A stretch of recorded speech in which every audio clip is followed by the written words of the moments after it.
भाई भाई भाई भाई भाई, मैं अभी अभी देख के आ रहा हूँ धुरंधर। और भाई साहब क्या ही मूवी थी ये, लाजवाब। इस मूवी की जितनी तारीफ की जाए ना उतनी कम है भाई। ये होती है कि प्रॉपर स्पाई मूवी। ऐसे बनाए जाते हैं मूवीज जो कि 3.5 घंटे के हो। जी हाँ, ये 3.5 घंटे की पिक्चर कब पार हो जाती है आपको पता भी नहीं चलता। भाई मैं जब थिएटर में इसे देख रहा था तो मुझे इसे और देखने को मन कर रहा था। 8-10 घंटे के भी बैठा दो ना देखने के लिए इस मूवी को, तो मैं जरूर इस मूवी को देखता भाई। इतनी अमेजिंग मूवी थी ये। और मैं आपको क्लियर कर दूं कि ये सिर्फ पहला पार्ट था जो कि 3.5 घंटे का था, और जो दूसरा पार्ट वो 19 मार्च 2026 को आने वाला है। और इसमें सारे जो एक्टर्स हैं क्या ही एक्टिंग की है भाई लोगों ने। रणवीर सिंह वो तो टॉप नॉच था भाई, और उसपे अक्षय खन्ना, वो तो अलग ही ऑरा फार्मर है भाई। वो जब आते हैं तो अलग ही लेवल का ऑरा होता है उनका। तो चलिए बात करते हैं कि इस मूवी में थी क्या क्या जो इस मूवी को अलग ही लेवल का सुपरहिट बनाती है। तो ये मूवी एक हमारे भारतीय के रक्षक यानी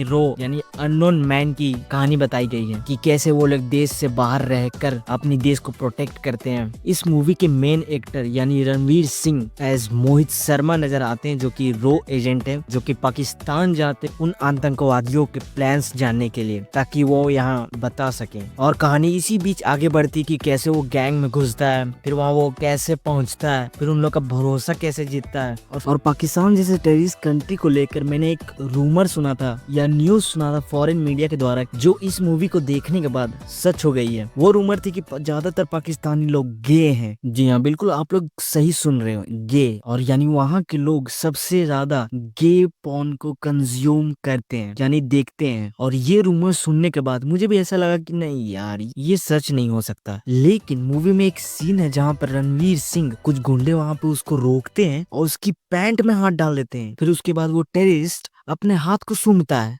मतलब। और वहाँ के आसपास के लोग भी यही उसके ऊपर गंदी नजर डाल रहे होते हैं और पूछते हैं कि ये चिकना है कौन। और इस बात से मुझे पक्का यकीन हो जाता है कि वहाँ के लोग ज्यादातर लोग गे हैं, जो कि ये बात वहीं पे प्रूव हो जाती है। और ये पाकिस्तानी लोग कितने घिनौने होते हैं यार, फिजिकली भी मेंटली भी।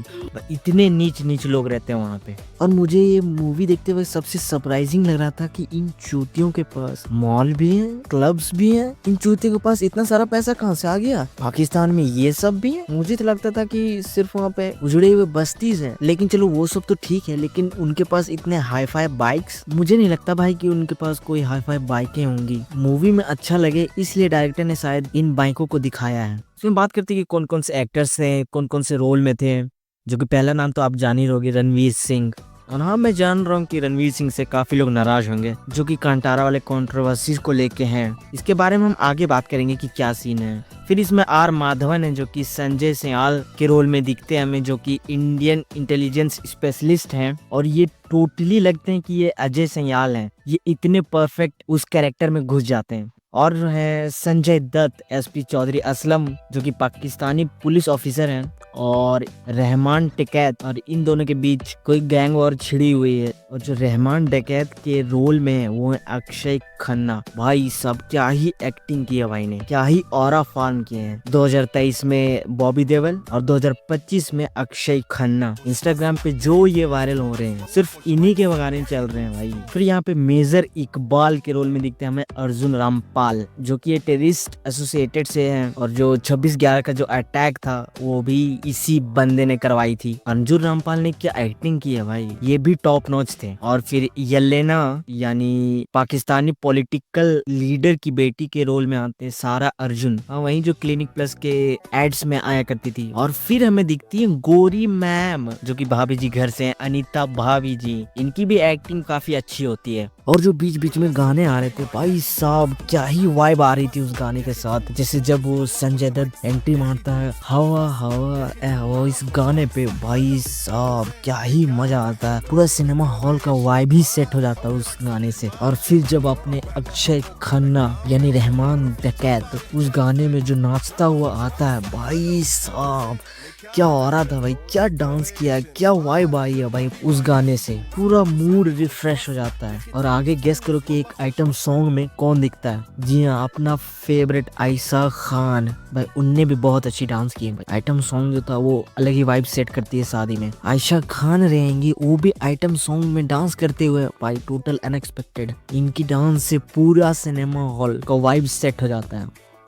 और अगर हम इसके मेन परफॉर्मर की बात करें यानी अपना रणवीर सिंह, भाई आप क्या ही बोलूं, जो आपके लिए बोलूं वो कमी है भाई। रणवीर सिंह ने भाई क्या एक्टिंग की है भाई, उसकी सारी बकचोदियां एक तरफ, लेकिन भाई वो जो एक्टिंग की है भाई ने टॉप नॉच है भाई। और मैं ये बोल रहा हूँ, आप मेरी बात को लिख के रख लो कि वो आने वाली फिल्म इंडस्ट्री का वो फ्यूचर सुपरस्टार है। और काफी लोग मेरे बात से अग्री नहीं करेंगे, लेकिन हम इस बात को झुठला नहीं सकते कि वो बेस्ट एक्टर है अभी तक का बॉलीवुड में। मेरे बात से लोग अग्री इसलिए नहीं करेंगे क्योंकि जो अभी हाल ही फिलहाल में जो कंट्रोवर्सी हुए कंटारा को लेकर, नादानी में वो चीजें उससे हो गई। जैसे हम लोग भी कई बार नादानी में कुछ कर देते हैं जिसे घर वालों से हमें डांट भी पड़ती है। रणवीर सिंह ने इस बात के लिए माफी भी मांग ली। कर देते हैं माफ, क्या जाता है भाई। और हम नादानियों से ही सीखते हैं कि कौन सा चीज करना सही है और कौन सा गलत। तो रणवीर सिंह को मेरी तरफ से फुल सपोर्ट है। और जब ये मूवी देख रहा था, जब सीन में रणवीर सिंह आ रहा था बैकग्राउंड में, रणवीर सिंह बैकग्राउंड में अलग से ही पहचान में आ जा रहा था।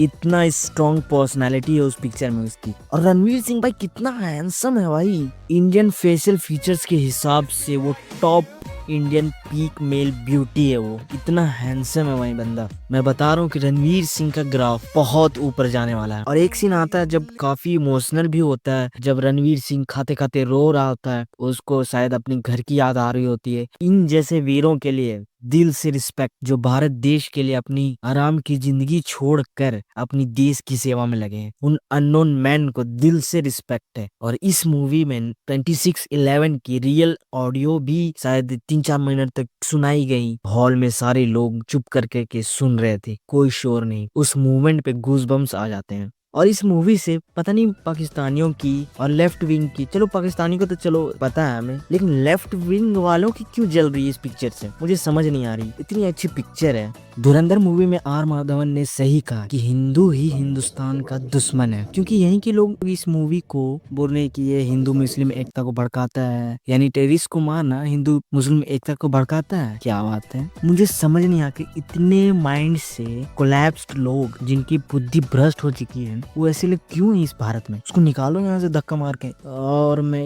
यही बोलूंगा कि कुल मिला के धुरंधर मूवी अगर आपने ये जाके हॉल में नहीं एक्सपीरियंस करी तो आप बहुत बड़ा चांस मिस कर दोगे एक मास्टरपीस मूवी का। वैसे मैं ज्यादातर बॉलीवुड पिक्चरें देखता नहीं हूँ, क्योंकि आजकल के बॉलीवुड मूवीज आप लोग देख ही रहोगे कि कैसे कैसे निकल रहे हैं। इतना घटिया घटिया मूवीज निकालते हैं। और साल में या 2 साल में कभी कभार कोई ऐसी पिक्चरें आती है जिसे आप हॉल में ही एक्सपीरियंस कर सकते हो और जिसका एक्सपीरियंस वर्थ इट हो। जाओ यार, 200, 250 या 300 की बात है। ये हाईली रिकमेंडेड मूवी है। मैं इस मूवी को दूंगा 10/10। और जाओ यार देखने, ऐसी मास्टरपीस मूवी कभी कभी ही निकलती। और हाँ, मूवी देखने के बाद कमेंट में जरूर बताना कि आपको ये मूवी कैसी लगी। सो गो एंड वॉच इट और मेरे चैनल को सब्सक्राइब कर लो।